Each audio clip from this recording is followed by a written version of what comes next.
옛날 어느 수도원에 아주 훌륭한 그런 원장님이 계셨다라고 합니다. 근데 그 원장님은요, 그 많은 그 제자들 중에 특히 한 아이를 무척 사랑했다라고 합니다. 그러나 그 아이는요, 남들이 볼 때 너무나도 볼품이었고요. 남들이 볼 때 너무나도 지능이 뛰어나지도 않은 그런 아이였습니다. 그러다 보니까 많은 그런 제자들이 왜 저 아이를 원장님이 특별히 사랑할까라는 그런 불만이 너무나도 많았습니다. 이런 상황을 안 그 원장님은요, 다음과 같은 그 문제를 해결하면 내가 왜 이 아이를 사랑할 수 있는지, 사랑하고 있는지에 대해서 말해주겠다라고 이야기를 합니다. 그리고서는 원장님은 모든 그 제자들에게 작은 새 한 마리씩을 나눠주고 너희들은 아무도 안 보는 곳에 가서 해가 질 때까지 이 새들을 죽여서 가지고 오너라라고 얘기를 했다라고 합니다. 해질녘이 되자 제자들이 이제 한둘씩 이제 모여들기 시작했습니다. 근데 제자들이 모여들면 모여들수록 그 수도원 그 마당에는 죽은 새가 한 마리, 두 마리, 세 마리씩 계속 쌓여져 있었습니다. 그런데 특이한 것은 이 원장님이 특별히 사랑했던 그 아이는 아직까지 오지를 않았던 거예요. 근데 한참을 기다렸더니 한참 뒤에 이 아이가 돌아왔는데 그 아이의 손에는 여전히 살아있는 작은 새 한 마리가 있었습니다. 그리고 이 아이는 울먹이면서 이제 원장 선생님께 가서 이런 말을 했습니다. 원장 선생님, 원장 선생님께서 아무도 안 보는 곳에서 이 새를 죽이라고 말씀하셨잖아요. 그래서요, 제가 그곳이 어딘지 아무리 찾아보고 조용한 곳, 으슥한 곳을 찾아봐도요, 글쎄, 하나님은 저를 보고 계시더라고요. 그래서 저는 이 새를 죽이지 못했습니다. 우리가 믿는 하나님은요, 이와 같이 우리가 어느 곳에 있든지 우리들을 훤히 보고 알고 계시는 그런 분이십니다. 겉으로 나타나는 우리들의 겉모습뿐만 아니라 우리의 그 마음 깊은 곳에 있는 그 생각 역시 알고 계시는 분이라는 것이죠. 오늘날 많은 사람들이요, 자신을 가리켜서 나는 그리스도인입니다라고 말을 하고 있습니다. 근데 그리스도인입니다라고 말하지만 교회 밖에 나가면 세상 사람들과 같이 똑같은 그런 거친 말들을 하고 자신의 이익을 위해서라면 그 불법도 마다하지 않는 그런 삶을 살아가고 있습니다. 그런데요, 이러한 모습은요, 이 성도님들의 그 모습뿐만 아니라 목회자인 그 목사와 그 전도사 이 모습 속에서도 발견될 수 있는 모습이라는 것입니다. 저는요, 평신도 가정에서 태어나서 부모님께서 신실한 믿음을 가지시고 그리스도의 몸된 교회와 또 목회자들, 목사님, 전도사님을 섬기시는 그런 모습들을 보면서 저는 자라왔습니다. 근데 제가 성장하면서 보았던 또 그리고 제가 목회자가 되어서 보았던 그 많은 성도님들과 많은 목회자들 중에는요, 와, 과연 저 사람들이 하나님을 믿는 사람들이 맞아? 나는 그 생각이 들 정도로 그런 분별되지, 구분되지 않은 그런 사는 사람들이 너무나도 많은 것을 저는 보게 되었습니다. 우리가 교회 안에서요, 종종 이제 문자를 주고받을 때 자칫 실수하는 그런 것들이 있습니다. 이 셀폰에 잡하는 그 배열을 보면 그 모음의 오, 또 모음의 어, 그리고 모음의 아와 이가 바로 옆에 붙어 있는 것을 볼 수가 있습니다. 그래서 제가 뭐 어떤 목사님들 했을 때 목사님하고 누구 아무개 목사님 했는데 타이프가 어떻게 돼요? 아무개 목사님 그렇게 쳐지게 되고 어떤 집사님들께 뭐 저는 이렇게 하려고 했는데 아무개 집사님 그렇게 쳐야 되는데 아무개 잡사님 그렇게 타이핑이 될 때가 있다라는 거예요. 그러면 흠칫 놀라서 오유 이거 그냥 보냈으면 큰일 날 뻔했네. 그래서 막 지우고 다시 그런 쓰는 경우가 너무나도 많았어요. 그런데요, 실제 우리들의 생활에서 이렇게 보면요, 목회에 그 집중하는 그 목사가 아니라 그냥 먹고 사는데 아주 집중하는 그 목사의 모습을 갖고 있는 그 목회자가 있는가 하면 교회를 열심히 섬기는 일에 그 집중하는 그 집사가 아니라 이 세상의 그 잡다한 일에 열심히 사는 그 잡사의 모습을 가진 사람들이 있다라는 것입니다. 왜냐하면 점점 사람들이 하나님께 주신 그 은혜를 잊어버리고요, 교회 밖에서는 하나님이 뭐 보시든 말든 상관없이 하나님과 전혀 없는 그런 삶을 살아가기 때문입니다. 오늘부터 우리가 나눌 이 사무엘서를 보면요, 동일한 그 모습을 가진 이스라엘 백성들을 우리는 볼 수가 있습니다. 앞으로 저는요, 여러분과 함께 이 사무엘서를 나누면서 하나님을 하나님으로 여기지 못하는 이 세대에 하나님께서 역사하시는 그 모습을 보면서 우리들의 모습에도 하나님의 역사가 일어나기를 그 소망하는 그런 시간들을 우리는 가졌으면 좋겠습니다. 구약 성경을 보면요, 하나님께서 이스라엘 백성들을 애굽에서 구원하시고 또 적과 꿀이 흐르는 그런 약속의 땅 가나안으로 인도하는 그 은혜의 이야기가 나옵니다. 근데 그 과정들을 쫙 보면요, 그 과정 가운데 모세라는 지도자, 또 여호수아라는 그 지도자를 바로 하나님의 그 대리인으로 세우시고 또 그들을 통해서 하나님께서 율법을 주셔서 백성들로 알고 하나님의 그 백성다운 그 예배의 모습과 삶의 모습을 알고 그대로 살아가도록 명령을 하셨습니다. 그리고 가나안 정복 시기가 마무리되는 그 시기에는요, 여호수아를 통해서 각 지파별로 각 그 가나안의 각 지역을 땅을 이렇게 분배해 주었고, 여전히 그 땅 가운데 남아 있는 그 가나안 족속들이 있으면 그들을 어떻게 하라고 했어요? 그들을 죽여버리든지 다 멸망시키든지 아니면 그들을 다 그 땅에서 쫓아내라라고 명령을 하셨습니다. 그리고 이렇게 가나안 그런 정복이 땅 정복이 끝나고 이제 땅이 분배하는 과정에서 민수기 35장 2장과 3절에 나오는 그 모세의 명령대로요, 각 지파들은요 자신들이 받은 그 땅 가운데 그 레인들이 살 수 있는 그런 여러 성읍들과 그 레인인들이 갖고 있는 그 가축과 그 짐승들이 머물 수 있는 그 초장, 그 들판 땅을 그들에게 나누어 주게 되었습니다. 이런 과정 가운데 어때요? 각 지파들은요 이제는 흩어져서 살게 되었습니다. 각 땅에서. 이와 더불어 유대인들도 각 지파에서 준 그 땅들 성읍에서 살기 위해서 이렇게 뿔뿔이 흩어지게 되었습니다. 근데 성경을 보면요, 레인들이 흩어진 것에는 두 가지의 이유가 있습니다. 첫 번째는 야곱의 예언이 이루어졌기 때문이에요. 창세기 34장을 보면요, 야곱의 딸 디나가 세겜이라는 히위 족속의 추장에 의해서 강간을 당한 그런 사건이 나옵니다. 이로 인해서 분노한 야곱의 그런 디나의 오빠들이요, 세겜 족속들을 속여서 그들로 하여금 그 할례를 받게 하고 그들이 할례를 받아서 아파할 때에 그 디나의 오빠 중에서 두 명인 바로 레이와 시므온이 그 세겜 족속들에게 가서 그 족속에 속한 모든 남자들을 다 죽이게 됩니다. 근데 이에 대해서 야곱이 창세기 49장 7절에서 유언과 같은 그 예언을 하게 되는데, 바로 레이와 시므온은 이제 각 지파 가운데 흩어지리라라는 그런 예언을 하게 됩니다. 근데 시므온은 비록 흩어지진 않았지만 다른 지파들에 비해서는 아주 작은 그런 땅을 받게 되고, 기업을 받지 못한 그 레위인들은 바로 이 야곱의 예언대로 각 지파가 나눠진 그 성읍으로 흩어지게 된 것이죠.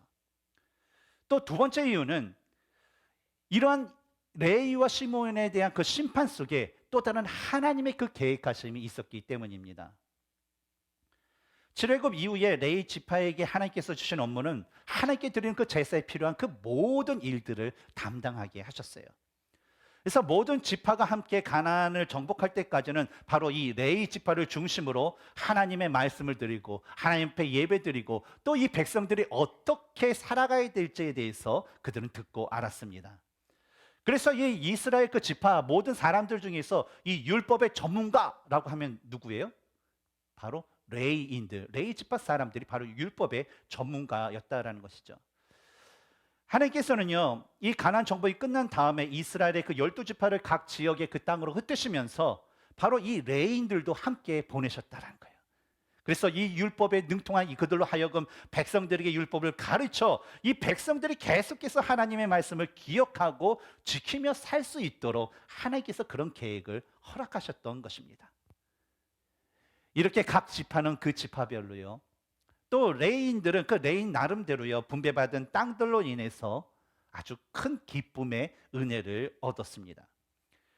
그런데 사사기 2장 10절을 보면 그 세대의 사람도 다 그 조상들에게로 돌아갔고 그 후에 일어난 다른 세대는 여호와를 알지 못하며 여호와께서 이스라엘을 위하여 행하신 일도 알지 못하였더라라는 그런 말씀이 나옵니다.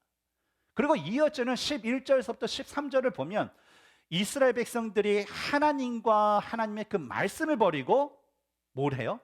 가나안 족속들이 그 땅에서 섬기던 신인 바로 바알과 아스다로스를 섬기는 그 하나님께 악을 행하였다라는 그런 말씀이 나온다는 거예요. 근데 여러분, 기본적으로 이 우상 숭배라는 것은요, 인간이 그 자신의 그 탐욕을 추구하는 그런 대표적인 모습을 말하고 있습니다. 근데 이스라엘 백성들이요, 여호수아가 죽고 여호수아와 함께했던 그 2세대의 그런 부모 세대들이 다 죽은 다음에 어때요? 하나님을 무시한 채 자신의 그 욕심을 채우는 그런 삶을 살아갔다라는 것입니다. 근데 이러한 삶의 모습이요, 사사기 마지막 그 구절인 21장 25절에 그때에 이스라엘의 왕이 없으므로 사람이 각기 자기 소견에 옳은 대로 행하였더라라는 그 말씀처럼요, 이 사사 시대 그 모든 세월 동안 계속해서 이 백성들이 하나님을 버리고 자신의 소욕대로 살아가는 모습이 계속 진행됐다라는 것을 우리는 알 수가 있습니다. 그러니 이 동일한 그런 배경을 갖고 있는 룻기 1장 1절을 보면요, 사사들이 치리하던 때에 그 땅에 뭐가 들어요? 흉년이 드니라라고 말씀해요. 영어 성경에 이것은 기근이라고 나오죠. 흉년이 너무 심해서 먹을 것이 없는 것을 바로 뭐라고 해요? 기근이라고 하죠. 이 말씀처럼 하나님의 돌보심이 사라지게 되고 하나님의 그 돌보심이 없어지니까 적과 꿀이 흐르는 그 땅에 어때요? 먹을 것이 없어서 이스라엘 백성들이 다른 나라에 살기 위해서, 먹고 살기 위해서 이주하는 그런 상황이 벌어졌던 것입니다. 또한 사무엘상의 경우도요, 룻기와 같이 마찬가지로 이 사사기의 배경, 즉 그때의 이스라엘의 왕이 없으므로 사람이 각기 자기의 소견에 옳은 대로 행했던 그 배경을 가지고 있습니다. 사무엘상 1장 1절을 보면요, 제일 먼저 엘가나라는 그런 사람의 족보가 나옵니다. 그런데 이 사람은 어때요? 잘 알려지지도 않고 우리 속에, 우리 기억 가운데도 잘 기억되지 않는 그런 사람이에요. 하지만 하나님께서는 사람에게도 알려지지 않고 사람에게도 기억되지 않는 이 한 사람, 그 신실한 사람을 통해서 새로운 시대를 열어주시는 것을 우리에게 보여주고 있습니다. 첫 번째로 하나님은 신실한 한 사람을 통해서 새로운 역사를 시작하신다라는 거예요. 우리 1절을 같이 읽겠습니다. 시작. 에브라임 산지 라마다임 소빔에 에브라임 사람 엘가나라 하는 사람이 있었으니 그는 여로함의 아들이요 엘리우의 손자요 도우의 증손이요 숲의 현손이더라. 여러분, 이 엘가나라는 사람 누군지 아세요? 엘가나, 사무엘 선지자의 아버지예요. 엘가나가 누구라고요? 사무엘 선지자의 아버지. 우리 다 알죠. 이제 엘가나 누구? 사무엘 선지자의 아버지. 근데 이 엘가나는요, 에브라임 지파의 그 땅에 있는 에브라임 산지의 라마다임 소빔이라는 그 지역에 사는 아주 평범한 사람이었습니다. 이 라마다임 소빔이라는 것은 원어상으로는 그 지역을 나타내는 라마다임과 또 혈통을 나타내는 그 소빔이라는 것이 합쳐져서 사용된 그 합성어입니다. 이 라마다임이 어느 곳이냐? 쉽게 얘기해서 이 라마다임이 신약 성경에는 다른 지명으로 했는데 바로 아리마대. 여러분 기억하시죠? 아리마대 요셉. 그렇죠? 요셉이 아리마대 사람이라는 거. 그 아리마대가 구약 시대 때는 뭐라고 얘기해요? 라마다임이라고 불렀다라는 것이죠. 그리고 이 지역은 사무엘이 사사로 활동하면서 이스라엘을 다스렸던 아주 중요한 장소입니다. 그리고 이 소빔의 그 어원이요, 1절의 마지막에 나오는 그 숲이라는 그 단어와 같고, 또 역대상 6장 1절에서 38절에 나오는 이 레위 지파의 그 족보를 볼 때에 이 엘가나는 바로 레위 지파 사람이라는 것을 우리는 알 수가 있습니다. 그래서 지금까지 제가 말씀드렸던 이 역사적인 배경, 또 혈통에 대한 그 모든 정보들을 다 종합해 보면 이 엘가나는 어떤 사람이다? 바로 레위의 자손이며 에브라임 지파가 레위 사람들에게 주었던 그 성읍 중에 하나인 바로 라마다임에 살고 있었던 아주 평범한 레위인이었던 것입니다. 그런데 2절과 3절을 보면요, 현재 우리들에게도 있을 수 있는 그 엘가나가 가지고 있는 두 가지의 그 모습을 우리는 찾아볼 수가 있습니다. 먼저 육신의 생각으로 육신을 따르는 그 모습이 그에게 있었습니다. 2절을 보면 그에게 두 아내가 있었으니 한 사람의 이름은 한나요 한 사람의 이름은 분인나라라는 그런 말씀이 나옵니다. 여러분, 성경 원리, 그 창조 원리에 입각한 그 부부의 관계는 어떤 형태인지 아십니까? 일부 일처제. 그것이 바로 창조 원리에 입각한 부부의 관계의 모습입니다. 하지만 고대 근동 사회의 문화의 영향으로 이 엘가나는요, 본인이 레인이었고 누구보다도 하나님의 율법을 잘 알고 하나님의 그 창조 섭리를 잘 알매도 불구하고 그에게는 몇 명의 아내가 있었어요? 2명의 아내가 있었다는 거예요. 하나님께서 우리에게 주신 이 창조의 원리는요, 우리가 하나님의 그 백성으로서 지키고 살아야 할 아주 근본적인 그런 모습입니다. 하지만 이 부부의 관계나 또 자연과의 관계, 또 말씀과의 그 관계의 그 근본이 되는 근본을 우리가 온전히 따르지 못하고 이 세상의 것과 혼합되고 그것을 변질시키게 되면 그 의도가 아무리 좋다 할지라도 그 결과는 항상 분쟁과 분열과 멸망이 주어진다라는 것을 우리는 기억해야 될 것입니다. 그러므로 하나님의 백성이라면, 그리스도인이라면 하나님의 일을 하나님의 그 방법대로 해야 되고요, 하나님의 사람들은 바로 하나님의 뜻대로 살아가야 될 줄 믿습니다. 다음으로 엘가나의 모습에서 찾을 수 있는 모습은 영의 생각으로 영을 따르는 모습이 있었습니다. 3절을 보면 이 사람이 매년 자기 성읍에서 나와서 실로에 올라가서 만군의 여호와께 예배하며 제사를 드렸는데 라는 그런 말씀이 나옵니다. 이 실로라는 지역은요, 산지와 그 언덕으로 이루어진 곳으로, 또 엘가나의 그 고향인 라마다임에서 약 20마일 정도 떨어진 그런 곳입니다. 근데 하지만 이 엘가나는요, 이곳에 어떻게 해요? 매년마다 올라가서 하나님께 경배하고 하나님께 제사를 드렸던 거예요. 그런데 저자가 이 엘가나가 실로에 가는 그 모습에 대해서 특별히 이렇게 언급한 것은 아주 특별한 이유가 있습니다. 여러분, 실로가 어느 지역인지 아세요? 실로가 뭐 하는 곳인지 아세요? 실로는요, 여호수아가 그 가나안 땅 그 동편을 다 정복한 후에 최초로 하나님의 성막을 세워둔 곳이었습니다. 그리고 성막과 함께 그 안에 뭘 넣어요? 언약궤를 놓았었죠. 그리고 이 성소는 바로 다윗의 왕정 시대까지 약 200년 동안 하나님께 예배를 드렸던 장소였습니다. 그러나 당시 이스라엘 백성들은요, 하나님을 버리고 자신이 원하는 대로 살았기 때문에 하나님께서 정해주신 그 성소, 그 실로의 그런 성막에 있는 곳에서 예배를 드린 것이 아니라 그냥 자기가 편한 곳에, 그냥 자기가 좋게 생각하는 곳에, 그냥 여러 군데서 하나님께 예배를 드렸다라는 거예요. 이렇게 타락한 시대에 하나님의 임재를 상징하는 이 성막에 이 엘가나는 사람이 매년마다 와서 하나님 앞에 예배를 드렸다라는 것은 뭐냐면, 그 마음 가운데, 야, 하나님 임재하시는 곳에 예배를 드려야지, 그 마음 가운데 하나님을 향한 이런 신실한 마음이 가득했다라는 것을 알고 우리는 알 수가 있습니다. 바로 저자는요, 이 엘가나가 매년마다 실로에 가서 하나님 앞에 예배 드렸다라는 것을 구태 우리에게 말씀하시는 것은 뭐냐면, 바로 이 엘가나의 모습, 이 모습이 바로 하나님이 원하시는 예배자의 모습이라는 것을 우리에게 보여주기를 원했던 것입니다. 오늘날 우리는 코로나19 팬데믹으로 인해서 우리들의 그 삶에 많은 변화가 생기게 되었습니다. 그런데요, 이로 인해서 뭐 하나님 옆에 예배드리거나 하나님 앞에 나아가는 그런 모습도 어떤 세상의 비즈니스가 지금 이 팬데믹 가운데 하는 것처럼, 세상의 문화가 이 팬데믹 가운데 하는 것처럼 맞춰서 우리들의 예배와 하나님께 드리는 그 나아가는 모습도 변해야 된다라고 주장하는 사람들이 있습니다. 물론 형식이야 시대에 따라서 저는 변할 수 있다라고 생각합니다. 하지만 본질은 변할 수가 없다는 거예요. 변하지 말아야 된다는 거예요.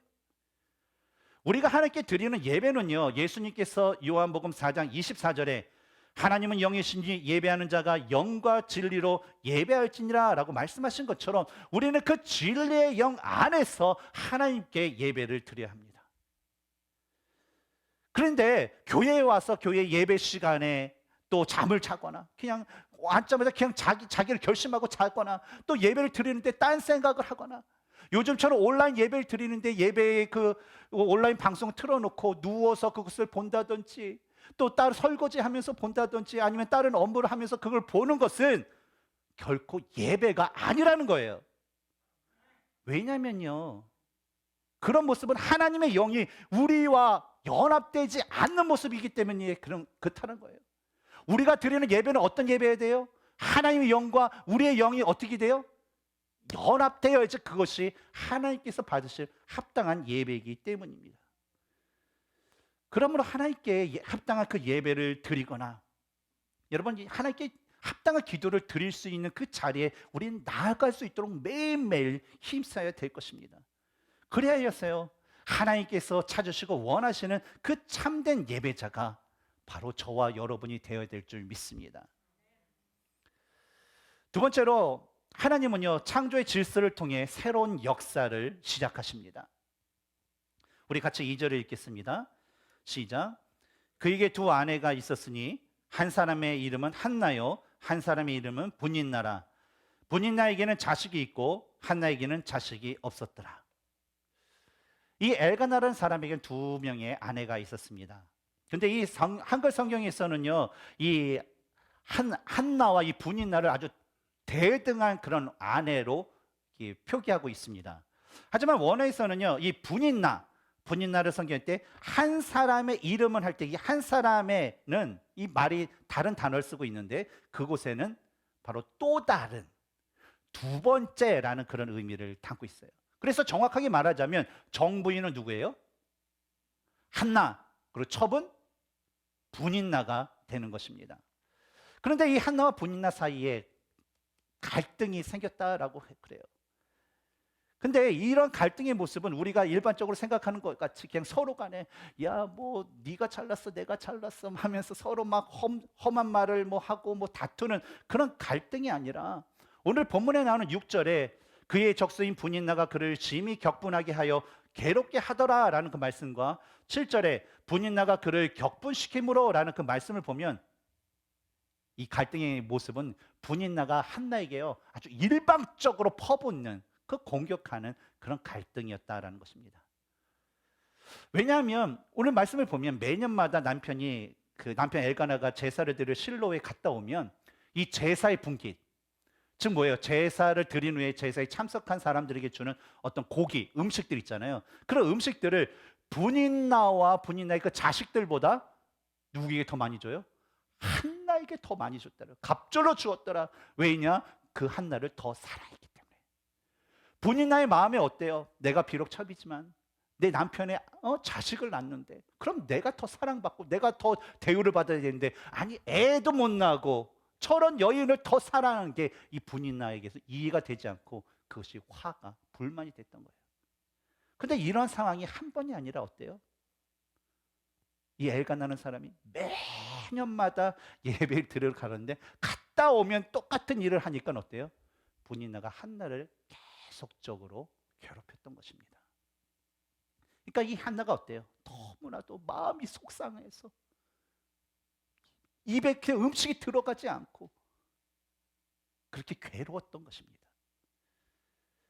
그런데 이러한 이야기 흐름 속에는요, 이 저자가 사용하는 그 대꾸법이라는 그런 구조가 있습니다. 그런데 이런 구조를 보면 이 저자가 우리에게 하나님의 질서가 파괴된 그 모습과 앞으로 하나님께서 어떻게 그 질서를 새로 세우시며 역사를 일으켜 주실 것에 대한 것을 우리로 하여금 알게 해주시고 있습니다. 첫 번째로는 말씀 보면 정부인 한나와 첩인 분인나, 엘가나에게는 아내가 있으니 하나는 한나요, 또 하나는 다른 하나는 분인나라라고 얘기하지만 그 다음에 표현이 뭐예요? 자식이 있는 분인나와 자식이 없는 그 한나라고 표현을 합니다. 이런 관계의 그런 대구적인 그런 구조를 통해서 어떤 걸 우리에게 보여주냐면 당시의 영적인 이런 질서가 먼저 선자가 먼저 서야 되는데 나중되는 그런 질서가 무너지고 타락한 사람들이 바로 판을 치는 그런 모습을 바로 지적하고 있다는 거예요. 두 번째로는요, 이들의 이름을 통해서 우리는 알 수가 있습니다. 한나의 이름은요, 은총을 입은이라는 그런 뜻을 갖고 있었습니다. 바로 하나님의 은총을 입은 자라는 것이죠. 근데 분인나의 같은 경우에는 다산의 또 기름쟁이라는 뜻을 갖고 있습니다. 근데 이 이름들의 그 뜻과 이 두 사람의 그 모습을 통해서 우리가 볼 수 있는 것은 뭐냐면 바로 영광 받아야 할 그 하나님의 은총이 이 세상 가운데서는 천대를 받고요, 이 세상 가운데서 낮아야 할 그 세상의 풍요가 이 세상 가운데서 영광을 받는 그 세대, 타락한 세대를 바로 우리에게 보여주고 있는 것입니다. 세 번째로는요, 대제사장의 직계가 아닌 신실한 레위인 이 엘가나라는 그 사람과 아론의 후손인 대제사장 직계인 그런 타락한 엘리의 그 가족들에 대해서 말씀하고 있어요. 그래서 뭐 별 볼 일 없고 이름 없는 그 엘가나, 엘가나와 명문 집안 대제사장의 가문이 엘리의 그 두 집안을 얘기해 주면서 우리에게 보여주는 건 뭐냐면 하나님께서는 더 이상 혈통으로 사람을 세우시는 것이 아니라 하나님께 신실한 자들을 선택하여서 하나님께서 계획하신 그 새 일을 행하실 것을 우리에게 보여주는 것입니다. 결국 어때요? 성경의 이야기를 계속적으로 보면 하나님께서는요, 작게는 이 가정에서 정부인이 처백에 괴로움을 당하는 이 무질서를 바로잡기 위해서 하나님께서 막으셨던 이 한나의 태를 열어서 사무엘을 비롯하여서 그에게 세 아들과 두 딸을 더하여 주셔서 이 하나님의 은총이 다시금 영광을 받는 그런 일을 이루게 하셨다라는 거예요. 또한 더 나아가서 이 세상에서는요, 타락한 하나님의 그 제사장인 엘리와 그 두 아들들을 심판하시고 그들의 심판을 통해서 더 이상 혈통이 아닌 신실한 자를 하나님께서 새 일꾼을 세워서 더 이상 인간이 주관하는 것이 아닌 바로 하나님의 통치가 이루어지는 하나님의 그 새 질서를 세워주셨다라는 거예요. 그래야였어요. 우리 사무엘상의 그 첫 이야기를 보면 이 엘가나의 이야기로 시작한 이 사무엘 이야기가요, 곧바로 누구의 이야기로 바뀌어져요? 당시에 타락한 제사장이며 사사였던 엘리와 그 아들들의 이야기로 이어지고 그 다음에 어떻게 돼요? 이어지는 것이 하나님께 세우신 마지막 대제사장인 그런 대제사장의 사사였던 사무엘 이야기로 이 이야기가 전개되는 것입니다. 그래서 바로 하나님은 이러한 구조를 통해서, 이러한 내용을 통해서 이제는 그 타락한 사람들을 버리고 이제 하나님께 신실한 사람을 통해서 새로운 일을 진행하신다라는 것을 우리에게 보여주시는 것입니다. 예전에 미국에 있는 앤더슨 비어스가 탤런트라는 그런 프로그램에서 방영됐던 디 웨스트출이라는 그런 화가의 영상이 아주 화제가 되었던 적이 있었습니다. 아마 2012년 정도에 그 방영이 됐는데 아마 아시는 분은 아실 겁니다.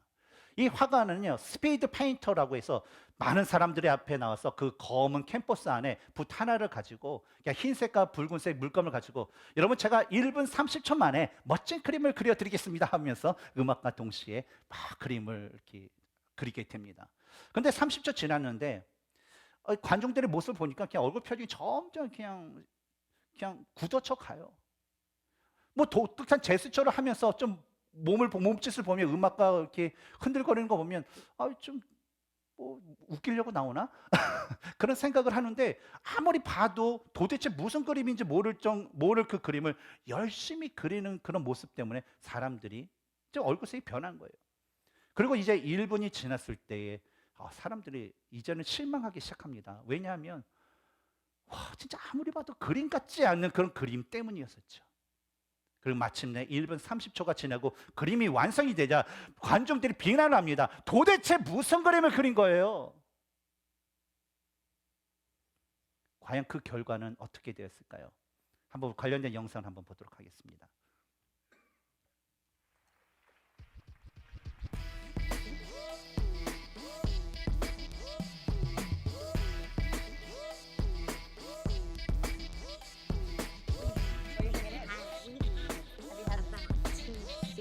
Really?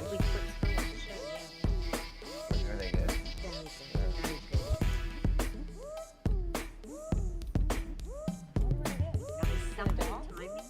Yeah, some of it is. All right, do you have 1 minute left? Here we go. What do you think it is? I Can't tell what it is. don't know.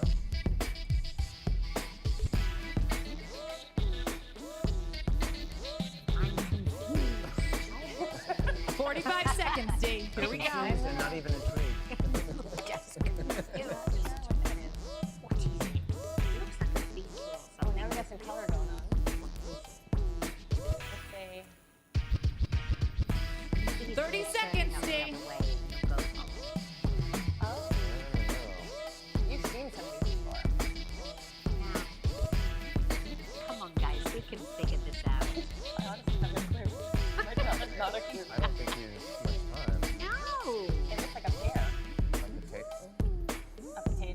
right, it's coming down to the wire. 15 seconds, D. Come on. Give me Go, some D. color. Westry. Give Come me on. some color. 3, 2, 1. Let's hear it for D. Westry. There we go.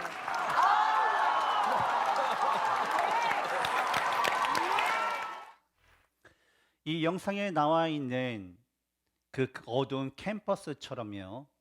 우리 지금 살아가고 있는 이 세상은 너무나도 어두워져 있습니다. 그리고 이 어두운 캠퍼스에 붓 하나와 또 두 가지 물감으로 열심히 그리는 이 페인터처럼 화가처럼 어쩌면 우리 복음의 사명을 감당하는 우리들의 모습은 세상 사람들이 볼 때 별 볼 일 없어 보일 것입니다. 더욱이 주위에 믿는 사람이든 믿지 않는 사람이든 지대없이 우리들을 비난하고 조롱할 수도 있습니다. 도대체 교회가 뭘 하고 있는 것입니까? 도대체 그리스도인들은 뭘 하고 있는 겁니까? 라고 말이죠.